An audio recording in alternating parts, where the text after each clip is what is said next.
Hi guys, it's Trainer Tracy Custer here with the Purina Incredible Dog Team. Today I'm going to show you a fun trick called the arm hoop. Now this trick is where you actually form a hoop with your arms and the dog leaps through it. Now there are multiple ways to teach this fun trick. And that's the really cool thing about dog training. There are so many methods and ideas out there. In fact, trainers are inventing new ways to train old standbys every single day. So I'm going to focus on the one method that I really like. But first I'm going to mention a couple other great methods that you may want to try at home. The old standby, the original way I learned how to do the arm hoop, is actually up against a wall. So we're going to use the wall as sort of a prop. It creates a chute between our body and the wall where we want our dog to pass through.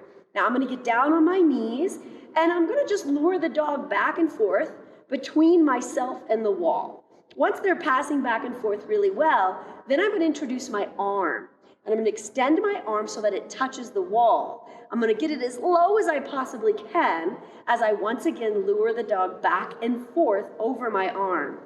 Now slowly, I'm going to start to raise the height of that arm until it's actually a good sized jump, 12 to 18 inches high. Remember, we're still on our knees for this part.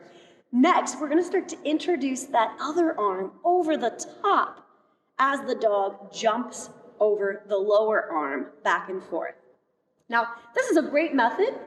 It goes along pretty quickly, but once again, we have a prop, the wall, that will need to fade.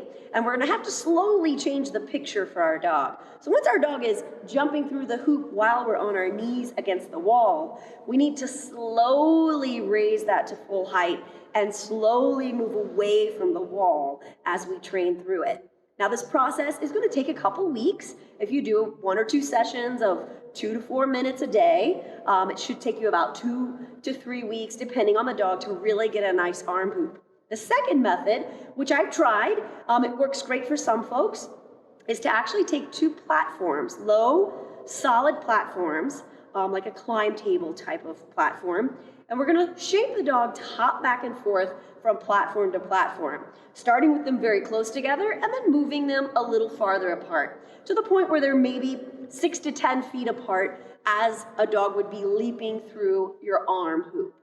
Once they're hopping back and forth, then we introduce that arm again, down on our knees, very low, so the dog doesn't even really notice that they're jumping over our arm as they hop back and forth from platform to platform. Once again, slowly adding that second arm over the top, and then eventually joining the hands together, and then raising our body slowly over time.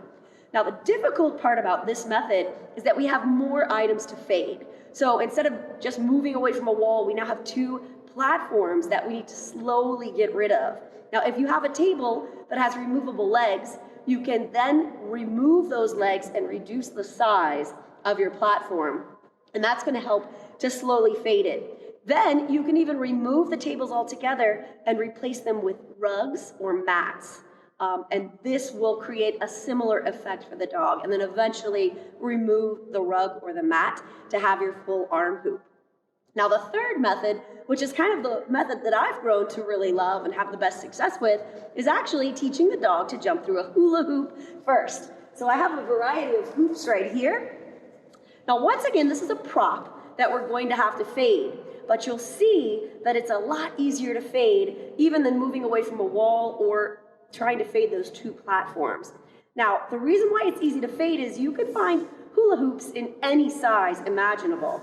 So you can start with a very large hoop, especially if you have a larger dog. And once they're jumping through that well, we can move to a medium-sized hoop.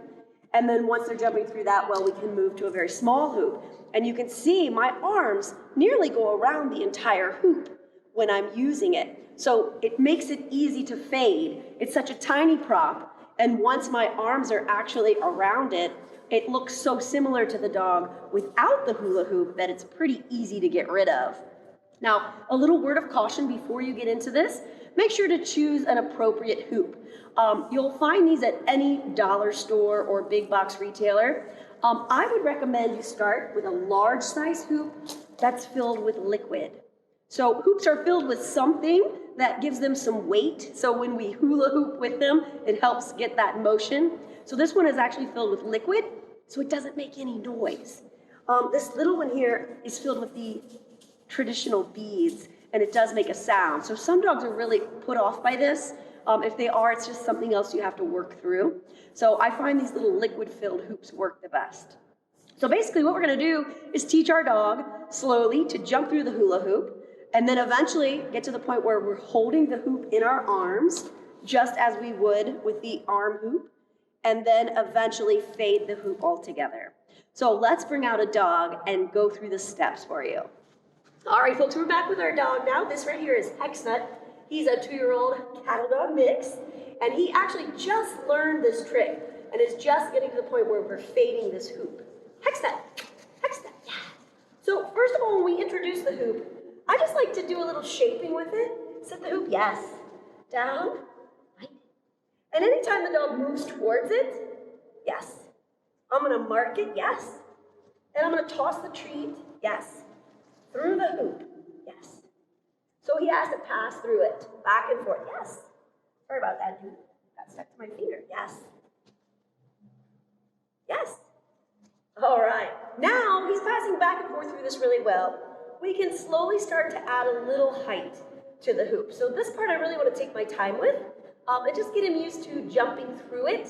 Now, if your dog, when he jumps through it, catches a hind foot on it, just gently try to, don't let the hoop go entirely because it might get caught on their body and spook them a little bit, but just gently try to drop the hoop so that they can untangle themselves carefully. And you can see after time, they get so used to this, they don't mind if it touches their body. So really take your time with that. Sit. So now, yes, we're gonna just start to, yes, raise it up a little bit. Yes. Now the reason why, yes, see that he got caught, and I'll just gently let him get out of it like that. That way he doesn't get tangled up and spook himself in any way. The reason why I like to shape this in the beginning is because if we lure with our hand through the hoop, then it's going to be really hard for us to actually hold it like this. Hexnut! Hexnut! Good boy. Hexnut! There's lots of good toys over there. Hex! Come. Yeah! So slowly, little by little with time, we're going to start to raise this and hold it with 2 hands. Yes. Tossing the treat. Yes. Now, it's good to work back and forth from both directions. Most dogs have a strong side. Hexnut. My dog's strong side is from my left to my right. Oh, look what you brought me. How about we play with that when we're done? Thank you. Let's leave that alone, okay? So we're going to do one full-size one here, and then I'm going to show you how I remove the hoop. Buddy. Hex. Nope, leave it. Excellent. Yes. Good job. All right. Okay, hoop. Yes, good man. So I'll do this back and forth a few times, and then I'm just gonna, ready? Hoop. Yes. The next pass, I'm gonna actually drop the hoop and just use my arms. Yes, very nice. And then I'm gonna give him a jackpot, a whole bunch of cookies, because that was super awesome. Now, as you start to fade the hoop, I wouldn't remove it entirely right away. At the point Hexnut's at, we'll do maybe 1 or 2 passes without the hoop, then we put the hoop back in, and then a pass without, and so on and so forth. That way, he doesn't even really notice when it's there or when it's not. The next step for this trick, and this is the tricky part, is to introduce holding a toy. That way, I can actually hold my Frisbees in my arms as I do this. And that's a whole nother step. We'll get to that on another day. But folks, we hope you have a good time training this cool trick, the arm hoop, with your dog at home. So remember guys, stay safe and have a great day. Yeah.